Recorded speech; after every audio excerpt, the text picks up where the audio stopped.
Good afternoon. Thanks for joining us. The current violence and horror that continues in Israel and Gaza is deeply rooted in the region's history. We're going to talk about the lifetime impact of historical trauma up first. Then, here at home, there are more sightings of grizzly bears in BC cities. Have you seen one? And what does that say about how the animal is doing? Plus, after 12:30, protecting yourself from online hacks. It's not just about technology, but human psychology. I'm Dan Burritt, in for Michelle Elliott. Welcome to BC Today.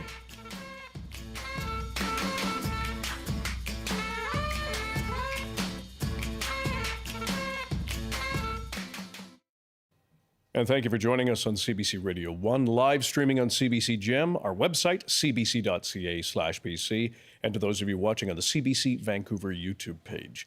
We begin with the latest on the war between Israel and Hamas. As that crisis intensifies, many Canadians in Israel have chosen to leave the country. Today, some made it out on the first evacuation flight operated by the Canadian military. The plane took off from Ben Gurion Airport near Tel Aviv and landed in Athens. More flights are scheduled over the next few days, and some people are also getting out on commercial and private flights. The CBC's Chris Brown is at the airport with more. This is the check-in line for the next flight, the second flight of the day that's going out. Everyone here is a Canadian citizen. They've all been security cleared, and they've been waiting for this for a long time. A lot of people have told us that they never thought that they'd be able to get out, because looking up at the departures board, there's a lot of red on it. Only a few flights going out on green, and a lot of those have been delayed. So that is why Canada's government has put on this evacuation flight, and why everyone is here to try to get on. The different volunteers wearing red from the Canadian Embassy are helping everyone out. I had a chance to talk to Canada's ambassador about this. Here's Lisa Saddlebauer. The first flight left this morning at around, this afternoon at around 4 o'clock for Athens, with 116 Canadians on board, and so we're happy to get them back home. This flight will leave probably around 9 o'clock. We're still waiting to get confirmation that the incoming flight has left from Athens. We're expecting around the same numbers. We won't have exactly the right number until the manifest is closed, but about the same number of people on this flight. And then we'll continue with the flights over the coming days, again, depending on demand. Right now, we have about 1,000 people on our list who are looking for assistance. Our folks in Ottawa at the Watch Centre, they work 24/7. They're going through name by name, trying to put people on flights and connect people to manifests to get those who want to leave out of the country safely and as quickly as possible. I mean, I'm getting a sense, we've just been here a short time, but a significant relief from many people who are getting on these planes today. Absolutely. And you know, the thing that is most stressful is the uncertainty. And my greatest hope is that a week from now, people will think this was totally unnecessary and they shouldn't have left. That would be the ideal situation for the people who remain behind, particularly Israelis. But we can't take that chance, and the possibility of something going wrong here exists. And so we want to make sure that these people are home safe and sound as quickly as we can get them home. We know that some flights have come very close to landing and then turned around. We know that there have been missile attacks on Ben Gurion Airport and air raid sirens. From a security situation, how comfortable, how confident are you about the situation here? Well, we're sending people home, not Canadians, not Canada-based staff, but we're sending these Canadians home, the tourists home, because we think that risk exists.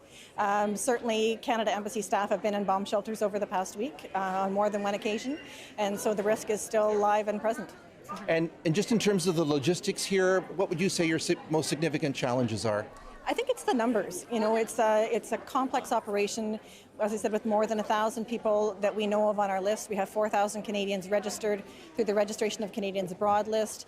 So it's a big number of folks. What we're very lucky about is that Israel is a country that functions well. This airport works well. The Israeli authorities have been very accommodating. And so some of the challenges that you might have in more complex evacuations, like Sudan, for example, we've been very lucky. Those challenges don't exist here.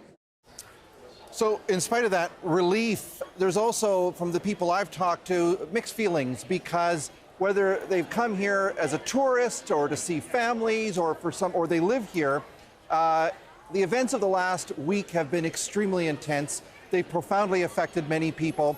For many Canadian Israelis, not only is there a military mobilization going on, there's also a civilian mobilization going on. A lot of people are pitching in, a lot of people are trying to raise food and do whatever they can to help this, what is now a war effort. And many people, while they're happy to be going home to Canada where it's safe, they also feel like they're leaving something important behind. The CBC's Chris Brown in the Ben Gurion Airport near Tel Aviv. As for Canadians stuck in Gaza, there is still no word on an evacuation plan for them. Israel continues to strike the Palestinian territory, leveling apartment blocks and entire neighborhoods. Gazan authorities say more than 1,400 Palestinians have been killed and more than 6,000 are wounded. Israel has laid siege to that territory, meaning it's getting no power, water, or food. The International Red Cross is warning hospital generators will run out of fuel within hours. The Israeli government says the siege will continue until Hamas releases all the Israeli captives. Now, the first flight of 130 Canadians airlifted from Tel Aviv this morning has landed in Athens. It's the start of what will be a lengthy process, particularly as people are trapped with no way out of Gaza. Deputy Foreign Affairs Minister Rob Oliphant said that it could take days until safe corridors are established to get Canadians out. The ongoing conflict between Israel and the Palestinian authorities has escalated, but it is also something that people there have been living with for generations. The trauma that comes from living in an active war zone is something that many new Canadians have experience with. To learn more, we've reached Frank Cohn. He's the executive director for the Vancouver Association for Survivors of Torture. Frank, thank you for joining us. Thank you for having me. And I think we should warn our audience that this discussion will be difficult, and it may trigger people who have experienced such difficulties and endured such horrors in the past. So fair warning to everybody that this will be an intense discussion. First of all, can you tell us more about what your association does in terms of helping with whether it's refugee mental health works and works with survivors of war and torture? How do you help people? Yeah, thanks for having us here and for the questions. We've been around since 1986. So for more than 36 years, we have been working, supporting survivors of all different forms of oppression, persecution, and armed conflict around the world. We were started by a group of activists coming out of oppressive regimes in Latin America in the 1980s, and since then have worked to support survivors from all forms of persecution based on specific aspects of their identity, minority populations, religious minorities, people with diverse sexual and gender identities who are persecuted because of that, and people who have to live through war. And every year we work with about 1,000 people, and we are providing trauma counseling, trauma recovery support to those individuals. And then we also run 11 different support groups on a weekly or monthly or even daily basis. Each of the groups and all of the individual support is designed to be a part of a process of rehabilitation from torture. Torture gets defined by the United Nations Convention Against Torture, which Canada signed on to in the 1980s, and which led to the genesis of our organization, as well as in Toronto CCVT and Rivaux in Montreal. And between us and several other organizations, we form the Canadian Network for Survivors of Torture and Trauma. And each of us are always here to provide not only direct support and assistance to victims and survivors, but also to work on the advocacy and activism side. And are you scaling up your operations, if possible, as you anticipate people coming back from this conflict?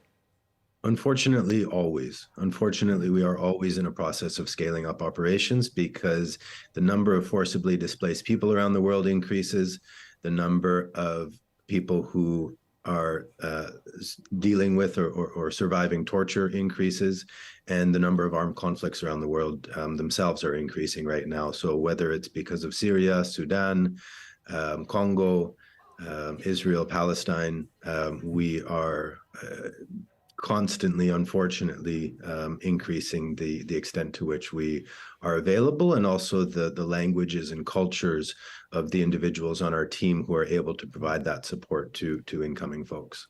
Survivors of war and forced displacement and torture, if they're coming to Canada, they're coming to a country where many people may not understand what they've gone through. They don't have that same lived experience.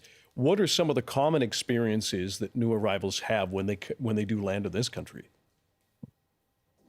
So we always talk about how people may be dealing with discrimination and trauma symptoms, both in the country that they were forced to leave from, in a transitional country, and upon arrival here. As much as we aim for Canada to be pluralistic, open-minded, and an anti-racist space, unfortunately, we know that from the data and from the experience of the people that we work with, that's not always true. So people may be experiencing discrimination upon arrival. That discrimination often manifests itself in terms of when they're looking for housing, when they're looking for employment, when they're looking for social and community belonging. People who have been forced to flee have had to abandon much of that, including some of the social status that people had, and sense of self, sense of family, sense of identity, access to culture. Upon arriving here, not only are they in a new place, are they often grieving for family members, friends, colleagues, neighbors who they have had to leave behind. Grieving for the losses, not just of people, but of things and of the intangibles that form our identity and help us to navigate through life. But then they're also dealing with getting set up in their new lives here or in their temporary lives here. Some people who come to Canada, it's a choice, and for others, it just happens to be where they ended up. Many Canadians are very welcoming and very warm, and very encouraging, and other Canadians not always as much. So we try to be more on the side of the former. Are you hearing from any survivors of violence who are being triggered or impacted by what's happening in Israel on the Gaza Strip right now? Absolutely. And what are they telling you, if I can ask? Sure. I mean, how many anecdotes can we go into in a short time? Not very many, but one thing that I can certainly share is that there is a sense of solidarity and there is a sense of empathy among different people who have survived, whether it's a terrorist attack or decades of systematic oppression and exclusion. From the benefits of the broader society that they live in. There is a sense of solidarity and of understanding and of connectedness. And that's one of the things that we find, and that the research really backs up, is that actually really assists with the recovery and rehabilitation process, is to have those bonds of solidarity. Not that somebody else's suffering makes us feel better, but that we can feel more connected and we can feel more of a link and more of a collective movement towards healing. We have a phrase that we use in VAST, which is healing is an act of resistance. This refers not to violent or armed resistance, because we would never indicate that two wrongs make a right, or that one war crime justifies other war crimes. However, that it's resistance against the processes that created the need for that healing in you in the first place. And so by recovering, by healing, by going through that incredibly challenging process of facing some of those demons that have affected you and those around you, you are in a position to be able to speak about what happened and to be able to prevent future instances of these types of occurrences happening to others around the world.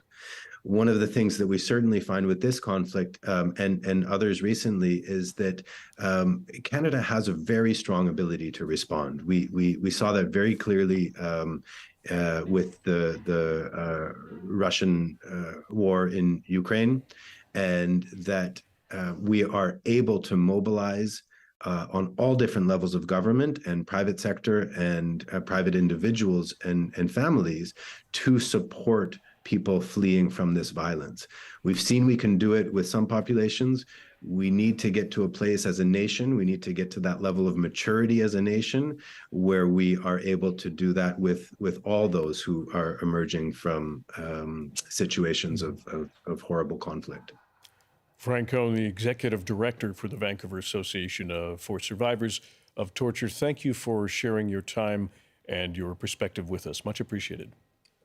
Thank you very much.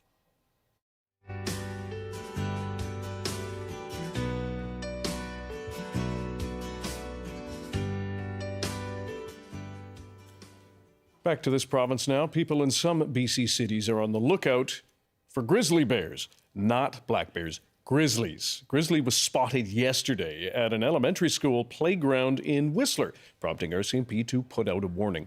Last month, a grizzly was in a neighborhood near Quesnel, and in and around Nelson.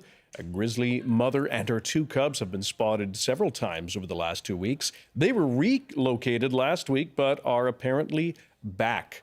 Regan Jewett lives in the uphill neighborhood of Nelson, south of downtown. She says she has spotted the bears the past 3 nights in a row. Usually it's around like supper time-ish or in the evening that we've seen them. They've been in my yard, they've been in the neighbor's yard eating some fruit trees. It's quite majestic and magical to see them, but yeah, definitely just being careful when we're opening the doors to go outside, or just kind of looking out all the windows and stuff. They're really big. Yeah, they're massive. Yeah, even like the cubs, they are almost the same size as the mom right now. Yeah, like when we all saw them on the road last night, and all the kids came to the windows, and we were all just in awe watching them. Yeah, they're very big. No kidding. Regan Jewett lives in Nelson. BC's Ministry of Lands, Forest Lands and Natural Resources says there have been no reports of the sow being aggressive. It's now tracking the bear's movement in hopes she will return from whence she came. They are cautioning people to be very careful. Now, after these recent sightings, we are asking, have you seen a grizzly where you live? How do you keep your house or property bears safe? Give us a call, 1-800-825-5950, 604-669-3733, or pound 690 in Metro Vancouver on your cell phone. You can email bctoday@cbc.ca. We're joined by 2 guests now. Liren Gertzman is a naturalist and wildlife photographer. He's seen his share of grizzlies lately. And Bruce McClellan is wildlife research ecologist who has studied BC's grizzly bears for years. His new book is called Grizzly Bear Science and the Art of a Wilderness Life. Thank you very much, both of you, for joining us. Liren, I want to start with you. You've been traveling around the province. What's been your experience with grizzly bear sightings? Yeah, so I'm very fortunate that I get to work in the realm of wildlife photography and wildlife tourism. So I work as a wildlife guide for a lot of what I do, including up in the Great Bear Rainforest, where there's amazing coastal estuaries. At this time of year, the bears are really putting on the weight, getting ready for the winter months. And I've been fortunate to see some this season gorging themselves on the salmon that are currently returning into those estuaries and river systems. And Bruce, we know that we hear of black bears in backyards fairly regularly, particularly here in Metro Vancouver. How unusual is it, though, to see grizzly bears in more populated areas of BC? It's certainly becoming more and more usual. Some places in BC have had bears recovering for many decades now, such as the Elk Valley. There's quite a few bears right in amongst Fernie and Sparwood and up to Elkford. There were not many about 30 years ago. I can remember when the gossip in the coffee shops there, when the first grizzly was seen in Lowen's Field, and everyone thought that was something. Now I know I worked in that area for many years, but just south of there, and that population more or less tripled in the 80s and 90s. Clayton Lamb has been working in the Elk Valley for the last 6 or 7 years, and he's right in the lower part of the valley where there's highways and railways and people. He's caught 70 different grizzly bears and radio collared them, monitored them. So that population has rebounded quite a while ago. I could go across the province to southern Selkirk near Preston and Nelson. Of course, has gone up quite a bit. That's where Mike Proctor has worked for the last 20 years, and that population has expanded a lot. And there's becoming more and more coexistent issues. When you get across, Kettle Granby, another one. There was a mother with cubs in Castlegar a few years ago as well. When you get into the South Coast Mountains, a similar thing is happening in many places, but not all. We have still a few populations that are in dire straits and they're isolated and doing very poorly. And then there's some, more connected to the north that I've been working there with my daughter and others for many years, and that those populations have been increasing quite well too. One population doubled in a decade. Wow. And just to clarify, if I can, Bruce, where in the South Coast specifically are we seeing a rise in the population of grizzlies? Well, more or less what we call the South Chilcotin, which are the mountains just north of where I live. I live in near Darcy, and I have grizzlies, and I deal with them, but not many here. But north of there, the Bendor Mountains between near Braylorn and across the Upper Lillooet River, northwest of Pemberton, west of Whistler, up in the Rhine, all those areas, the populations have been growing, at about 3% a year for the last 20 years. So they are becoming more and more commonly seen, and people are becoming concerned about the numbers that are being seen around their houses and things, largely because the people in the Southern Coast Mountains aren't quite as used to them as they are in the Elk Valley, where people are very used to them. Yes. But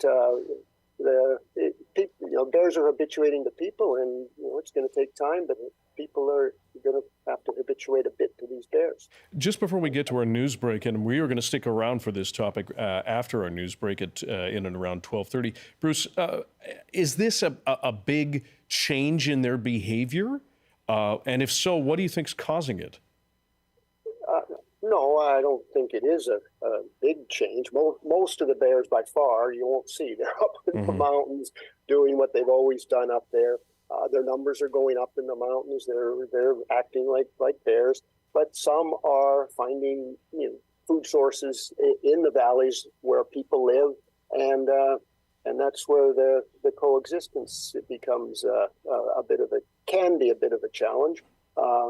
But obviously, some of the food sources they are finding down there are human grown or waste or something. Right. There are attractants still there, which is the age old problem we deal with black bears and now grizzly bears. Mm-hmm. But it's not really a real change in behavior. No, actually, we had an interesting old female. She was the grandmother of many of the bears, just in the Callahan Valley and in Brandywine Creek and all those places. She was in her 20s, and she wandered through Whistler about 10 years ago. She spent 3 days in downtown Whistler. Nobody saw her. We had a GPS collar on it that located Seriously? her. Well, yeah. And she hung around Nesters for 2 or 3 days. She was out at Nicholas North in the trees during the day while people were golfing. I mean, we didn't get live data. We didn't know this until later. And Right. then she wandered south. And she wandered and headed way down. She was probably within about 14 kilometers of, not downtown Vancouver, but out in the Fraser Valley. And she might have been the first grizzly ever to kind of cast her eyes, or at least her nose, upon 3 million people. And then just wandered all the way home and crossed back and went back to her home range and lived there for at least another year till her color went out. So they sometimes do some odd things. That's a very unique movement. I mean, I've radio collared hundreds of female grizzly bears, and I've never seen anything like that before. But they have been in and out of the Whistler area, and that a bit over the years. But the population just to to get my bearings right, the Garibaldi side east of Whistler, the Garibaldi pit we call it there. That population's, we think, has very few bears. About, it must be 20 years ago now, I did a DNA, which is a way we can inventory bears, monitoring program throughout the South Coast, including what we call the Garibaldi pit there. And there were very, very few bears. There's the odd ones in there, but that's a population that's not doing well. And of course, the one further east, what we call the Stein-the-Havelock, which is between the Fraser River and the Big Lillooet Lake, and south of where I live in the Darcy, Anderson, Lake Seton, Pemberton kind of fracture, that population is doing quite poorly. It's small, isolated, inbred, a lot of inbreeding going on there. So it's not recovering, but many are. We are talking about grizzly bear sightings, some of them in more urban areas of BC. If you have questions, if you've seen a grizzly bear, what's been your experience? Give us a call. We're going to be sticking around with our guests right after the CBC news break with Robert Zimmerman. Good afternoon. Public Safety Minister Mike Farnworth says today's ruling against the Hells Angels shows the province's laws used to target organized crime are constitutional and effective. Several Hells Angels members wanted Canada's highest court to overturn a BC ruling ordering the biker club to forfeit properties. The Supreme Court's dismissal of the appeal means the 3 clubhouses must be surrendered. There are major delays today for people trying to take a ferry between Tawasin and Swartz Bay. BC Ferries expects it will be even busier Friday and Saturday. One of the largest vessels in the fleet is out of service. It's not expected to return until October 18th. And the federal government is defending its decision not to issue an emergency order for the northern spotted owl. Environment and Climate Change Canada says Environment Minister Stephen Guilbeault fulfilled his legal obligation when he recommended an order to Cabinet, but the government chose a different approach. And now the forecast on the north coast, cloudy and windy this afternoon with a high of 16, highs to 15 with sunshine in the Peace.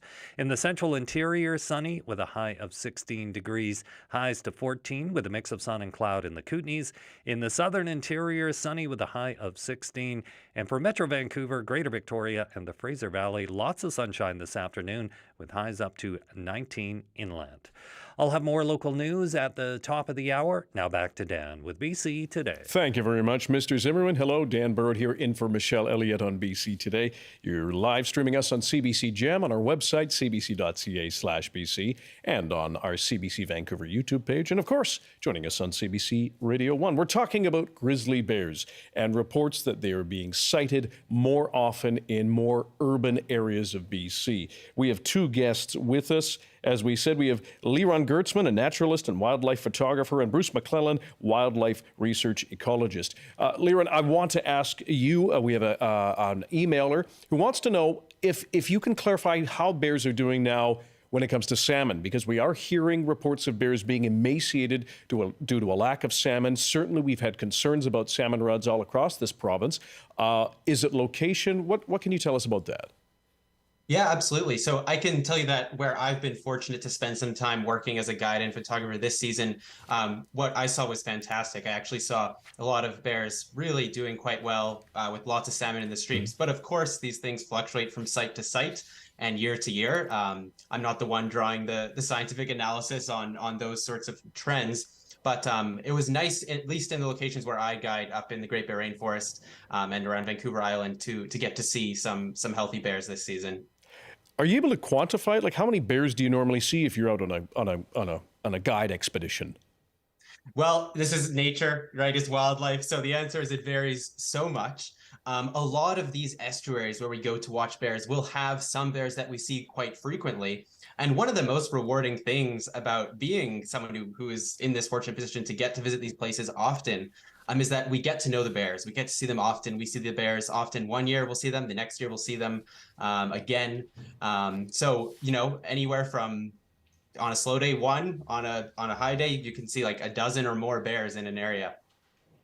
So it really does. It depends, as they like to say. Bruce, is there any cause for worry when we have some of these encounters and perhaps in more urban areas? And certainly we saw in Banff where sadly a grizzly bear attacked and killed 2 people in Banff National Park. In that case, though, we should clarify, the bear was reportedly quite emaciated and older. What about human-bear conflicts and encounters? Well, there's, in general, I have found that when bears are, down closer to people, they know people are around, and generally they're on better behavior. I would much rather bump into a grizzly bear at 20 feet down around my house, which I have, than I would bump into one way back in the mountains. Because surprise is a major thing that tips bears. It gets them kind of revved up and excited. The Banff issue is the 2 people that died there. That is something I've actually talked to the CBC in Alberta about a bit, and that was a really strange event. What tipped an old bear that's lived that long and been a good bear and has dealt with people, mostly smelling them and avoiding them for 25 or more years. What flipped in her little brain there? I'm not sure. There could be a lot of little things happen, but in general, having bears in towns and things is not really totally new. I lived in Revelstoke and worked in grizzly bears in Revelstoke for quite a few years, and we had a lot of grizzly bears in town during the 90s. In fact, I was kind of thinking about the school thing. I mean, one time in Revelstoke, the conservation officer set a culvert trap, like a bear trap, for a black bear, and I got a phone call at 4 a.m, me and Park Warden John Flaw, my buddy, and he says, the CO says, "Hey, Bruce, we've got a grizzly cub in the snare, it's a culvert right in the schoolyard. Mom's not happy.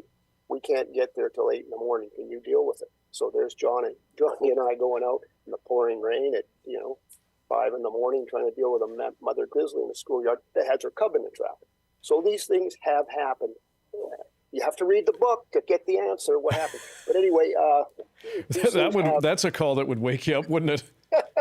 Yeah, but actually we had 3 times that we were there that happened. Grizzly cubs were caught and the mother was loose and we had to deal with them because the COs couldn't get there because they had to cross the reservoir on the ferry, the Arrow Lake. So John and I dealt with these. I'm just going to jump in, Bruce, because I do want to get to a few more emails before I can. No, that's okay. And the anecdotes are amazing. Stories. I know, that's good. You've got them stored up. You should write a book. We have Michelle emailing us to say, we live in Pemberton Meadows. A definite increase in the grizzly populations here. We go 3 acres of carrots, and we worked with Coast to Cascades to put up a huge electric fence. We fence our fruit trees as well. The animals are majestic but dangerous. As farmers, we are learning how to coexist with them. They are not going away. Liren, why don't I ask you about that? In terms of the coexistence, I mean, tours and guides are one thing because you're not there permanently. But for those who have farms and yards, what about those concerns and how we're learning to live with bears, or perhaps learn to live with them better? Yeah, absolutely. I think the topic of coexistence is an incredibly important one. The reality is that we are sharing these landscapes with the bears. They're going to be here, and we are going to need to adapt our behaviors. Things like we mentioned there, like putting electric fencing around food sources that are in that human vicinity is a good technique. But I do want to speak a little bit to where my experience is, which is, working as a guide, spending a lot of time as a photographer out there. You do encounter a lot of bears. I'm sure Bruce has encountered many more in his career than me, but I'm looking at probably so far in my career, maybe about 1,000 different individual black bears that I've met, and over 100 different individual grizzly bears that I've met. And I'm happy to say that I have, yet to have even one single instance of conflict or even any kind of negative interaction. Not that those interactions don't happen. It's really critical that when we go about sharing spaces with these animals, that we're treating them with respect, we're giving them space, we're monitoring their behaviors. And if we're guiding, that we're trained and we are doing so in a way that is not going to have a negative impact on them. But these instances of conflict are incredibly rare and will hopefully become even rarer in the future as we continue to learn and develop our coexistence techniques. And Bruce, final thought to you, and we appreciate both of your times. Are there some practical steps, and we know we've heard some of them before, that people need to learn when it comes to coexisting with bears, particularly grizzlies? The first one is to make sure if you don't want grizzlies in your yard, make sure there's no attractants. I realize what's going on in Pemberton quite well. I have an electric fence too around my vineyard. It works really well. It's the bears don't get anything that's in it, and if there's anything outside of it, they get it. I have a big sockeye, spawning stream right through a yard too. It's less than 100 yards from a house, and that's fine. Yeah, that's the main one. Is you can't have attractants that bears like if you don't want bears around. I kind of like bears around, so I'm not like that. I lived in the Flathead Valley, a very high density of grizzly bears, and raised our family there for 15 years. My wife and I, and our babies were born, and now they're in their 40s. But we had no issues either. I mean, we had bears, grizzlies through our yard. Not every day, that's for sure, but quite often. It's a matter of, one is don't surprise them. Even in my yard, if there's grizzlies around and I know it because I see their tracks, I'll make a little bit of noise. We don't get many grizzlies in our yard here, but we do in the just behind us. You let them know. My daughter lives in Nelson with her kids, and she tells me that she says that putting on bear spray is just like putting on your coat. You just do it. And my 12-year-old granddaughter up there, she goes biking. She puts on bear spray, and she knows how to use it. It's more for cougars than grizzly bears, but because that's more of a concern for kids than grizzlies. So there's many things, and we could talk for an hour on that. So those are you probably had other shows on. There too, you go. so. No, that's good, and those are good tips, gentlemen. We really appreciate your time. Leron Gertzman, a wildlife photographer and naturalist, and he's seen his share of grizzlies lately. And Bruce McClellan, a wildlife research ecologist who has studied BC's grizzly bear population for years. His new book called Grizzly Bear Science and the Art of a Wilderness Life. Gentlemen, thank you for joining us on BC Today. Thanks for having us. Yeah. To our final topic now. It seems anyone, and sometimes they do, can fall prey to online hacks, even casino giants. Last month, hackers broke into MGM Resorts and Caesars Entertainment. Those hacks involved ransomware, and those have also hit companies here like Life Labs in BC. Our next guest says cybersecurity isn't just about technology, it's about people. Now, this is Cybersecurity Awareness Month, and we are talking about how hackers prey on your psychology and how you can protect yourself against them. You can call us if you've experienced a hack. What did you do to make sure that you either got back what you needed or prevented this kind of thing again? What are your questions about better ways to protect yourself? Give us a call, 1-800-825-5950 across our great big province. 604-669-3733 is our number in Metro Vancouver. Pound 690 on your cell phone. Please be pulled over or hands-free if you are driving. And you can email bctoday@cbc.ca. Joining us in studio is Roger Gale. He is program head of the Industrial Network Cybersecurity Program at BCIT. That's a big title, Roger. Thanks for joining us, because it's a big job, isn't it? It seems to be.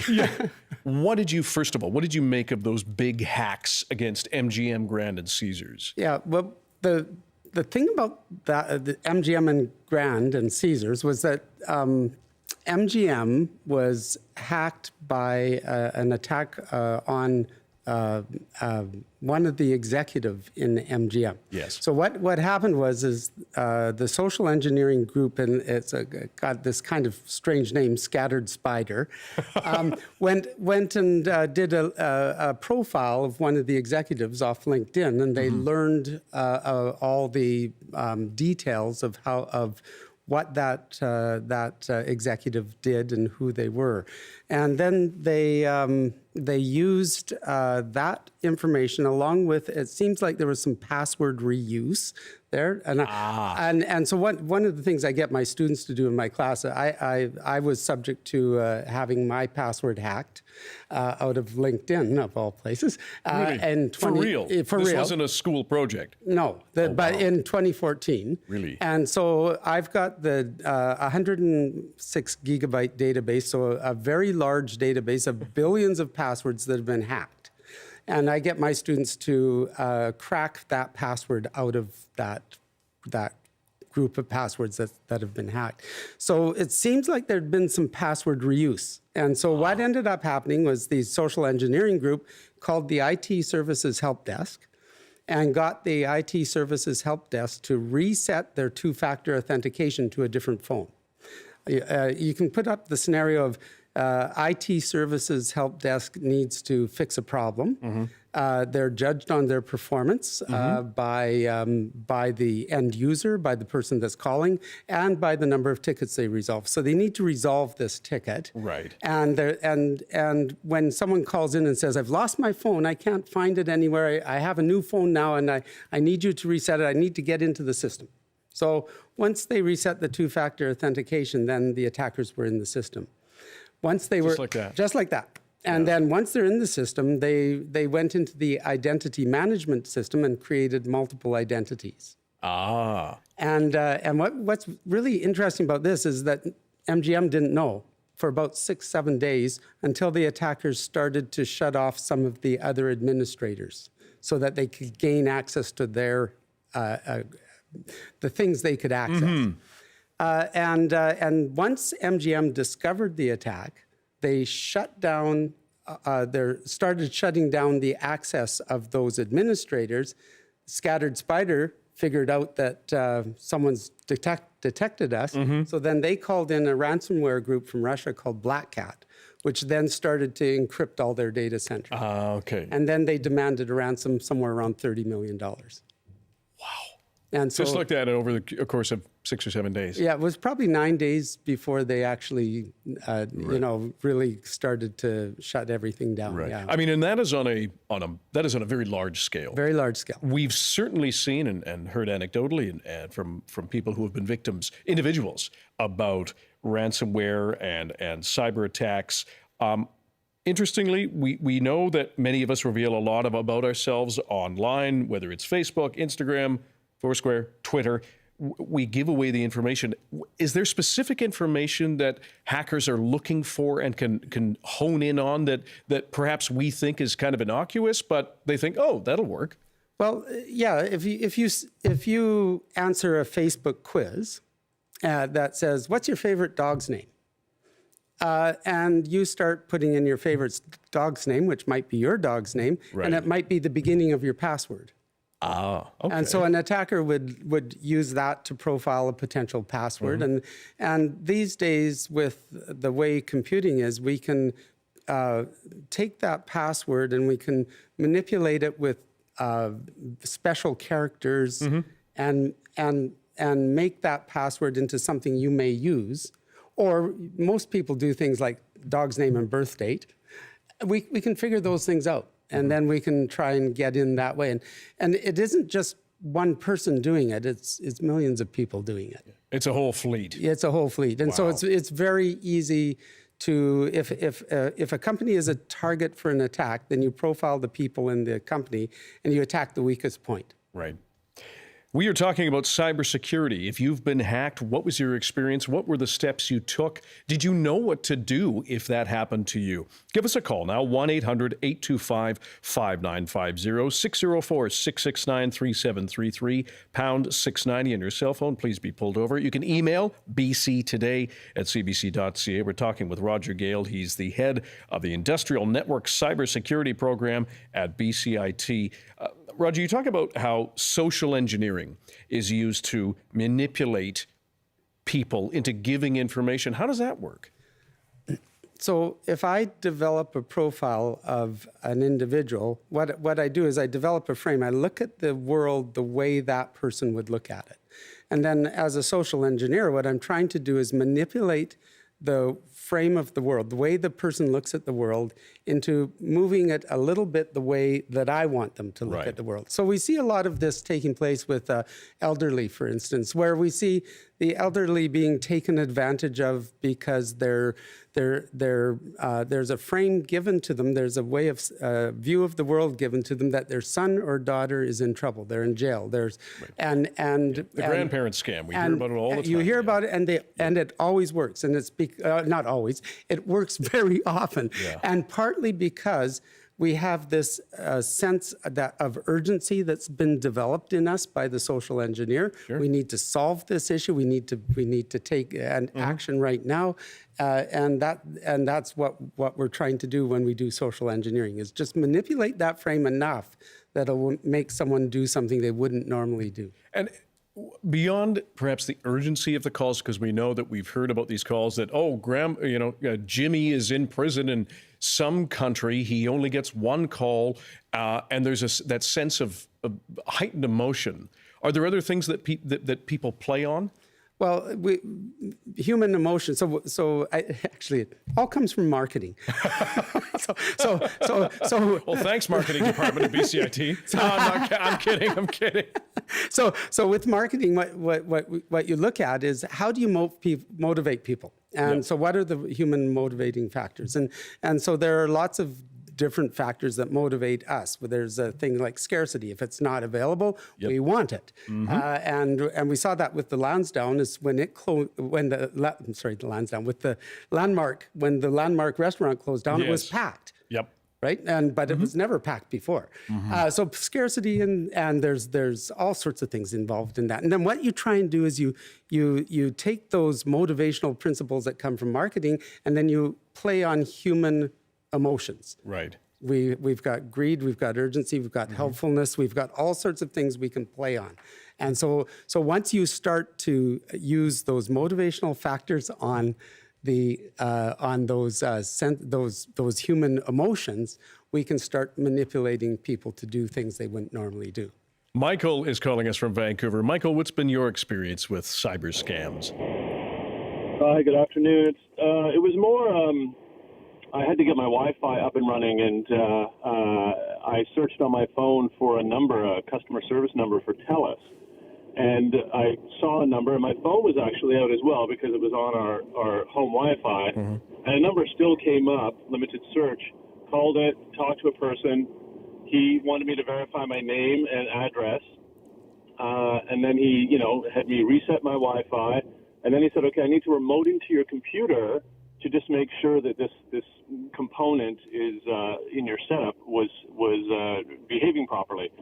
And I've design websites, and that sort of twigged me as incorrect. And it was a scam. It was just, it was a bogus number that was put out there that I happened to search, and it had a website that wasn't the full TELUS website, but I figured it was an accurate number, and they tried to get in my computer that way. I mean, I didn't give them any information, but, I have experience with websites, et cetera, and it still strung me along.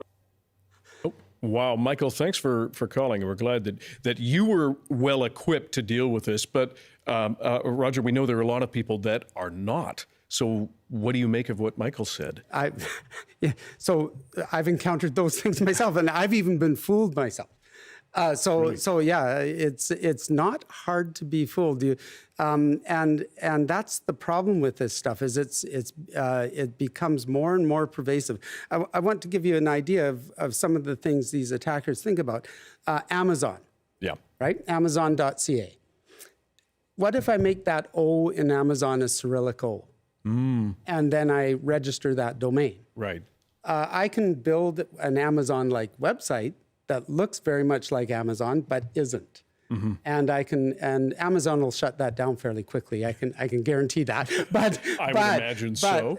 But if it's some other website that you might go to, and it's not hard to imitate the TELUS website. You can, because it's a public-facing website, we can make something that looks like it. It's not hard to imitate Google. We can make a Google search page, and so attackers will do that. So how do I detect something like that?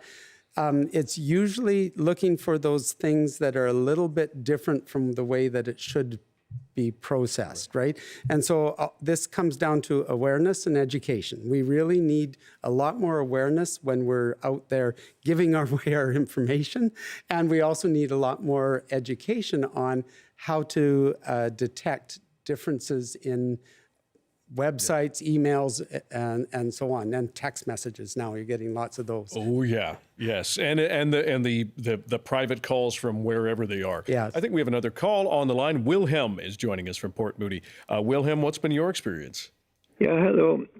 Yeah, I just, of course, I get all sorts of calls, but last evening, it was around 8 o'clock or maybe 8:30 in the evening, and a lady came on. My name is Amy. And so she introduced herself. Well, she said, are you living by yourself? Are you living with an assistant with a cane or something? And anyway, so I thought this was kind of strange. And no, I said, I don't live alone. Yes, I do walk with a cane. And well, she said, we're trying to get you some assistance. No, I guess maybe they sell some of these buttons that you push when you fall or something. But I ask myself, how do they get your phone number? How do you know that you are indeed an old guy? I also, on the computer, very often I get offers for elderly people. And I said, well, how do they know that I am in that kind of stage of life? Yeah. Wilhelm, I appreciate the call. I'm so sorry. We have just a few moments left, but we really appreciate your perspective. Roger, I want you to give us a sense of what Wilhelm said, and then we're going to get to one more call. So one of the things that's happening in a lot of the larger organizations is something called fingerprinting. So what you do on the internet, it can all be tracked. Yeah. And many organizations track that, Google and Facebook being the biggest ones. And they fingerprint like me. I do something at home and then I go onto a lab computer that I've never logged in on, and somehow they know it's me because I get that advertisement that should be for me. So in today's world, when we do something on the web, we have to think that maybe it's not private. Very good. And Christina, you're calling from Prince George. We just have a few moments. If you can keep it brief, please. Sure. I've had my identity stolen over 8 times now, and it's even... Oh, Christina, apologies. I think the phone has dropped. But you know what? Roger, if you can answer that question, what is the best way that she can prevent and protect herself? Yeah, identity theft is horrible because the onus of proof is on us to prove that we are not the person that's imitating us. So one of the main things is to check your credit report with the credit bureaus. So TransUnion and Equifax Canada both will give you free reports, and you should go and get those every 6 months. Every 6 months? Every 6 months. Okay. And just make sure that people are not looking at or asking for credit information off those 2 agencies. People have to be authorized by you to actually look at that stuff. So imitating us. All right. We'll leave it there. Roger Gale, the program head of the Industrial Network Cybersecurity Program at BCIT. We really appreciate your time and your expertise. And apologies if we couldn't get to all of our calls. And hopefully people can take the advice and better protect themselves. Thanks for joining us. Thank you very much. Yeah. That is it for BC Today. Our thanks to everyone who called in and joined the discussion. We're taking your fall color photos here on the show. Email them to us, bctoday@cbc.ca. We'll show them at the end of the program tomorrow, and you could win a BC Today prize pack. Keep sending them in, and you can listen to this program on CBC Listen. We'll chat tomorrow.